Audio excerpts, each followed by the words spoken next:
Là, en fin de semaine, à partir de dimanche soir, il va y avoir des problèmes de circulation. On vous l'a dit légèrement au cours des derniers jours. Les téléphones intelligents seront peut-être nos meilleurs amis. Oui. On a expliqué tantôt comment ça fonctionnait, mais pour tirer profit au maximum de nos applications, Waze, par exemple, vous avez des astuces pour nous. Oui, je vous parle de Waze. Il y a plus de 130 millions de personnes qui utilisent cette application-là chaque mois. Ça a été acheté par Google en 2013 pour 1 milliard de dollars ou presque. Et à ce moment-là, chaque employé a reçu 1,2 million de dollars. Donc, ça aurait été bien de travailler là à ce moment-là. C'était pas le cas. Et même si Google a acheté, l'application a gardé sa propre personnalité. Quand on arrive dans l'appli, on regarde l'apparence, par exemple, qui a l'air un peu plus bande dessinée.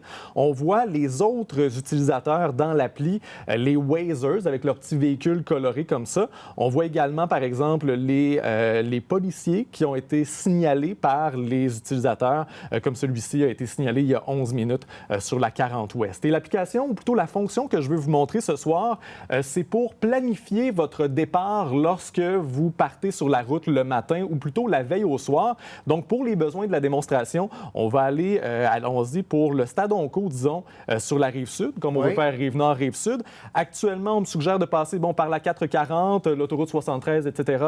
Pour l'instant, ça ne m'intéresse pas, mais pour lundi matin, par contre, ça pourrait m'intéresser de savoir quel est le meilleur trajet. Donc ici, trouver le meilleur moment pour partir, vous cliquez là-dessus et ensuite, vous allez changer le jour et vous allez sélectionner lundi.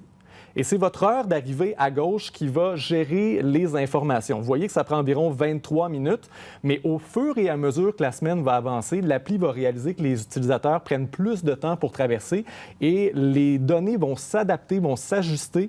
Donc, ça va vous permettre le soir de dire, bon, mais demain, ça va me prendre combien de temps environ me rendre à ma destination? Et vous allez pouvoir programmer une alerte qui va vous dire, c'est le temps de partir à ce moment-ci. Ça fonctionne super bien.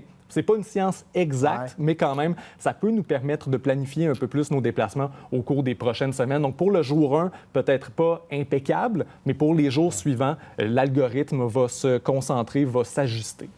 Vous dites que ce pas une science exacte, il y a un artiste allemand qui l'a très bien démontré. Oui, c'est une expérience qui a été menée l'an dernier. Simon Wecker, c'est un artiste de Berlin. Il a mis 99 téléphones dans une charrette et il est allé prendre une marche dans les rues de Berlin comme ça.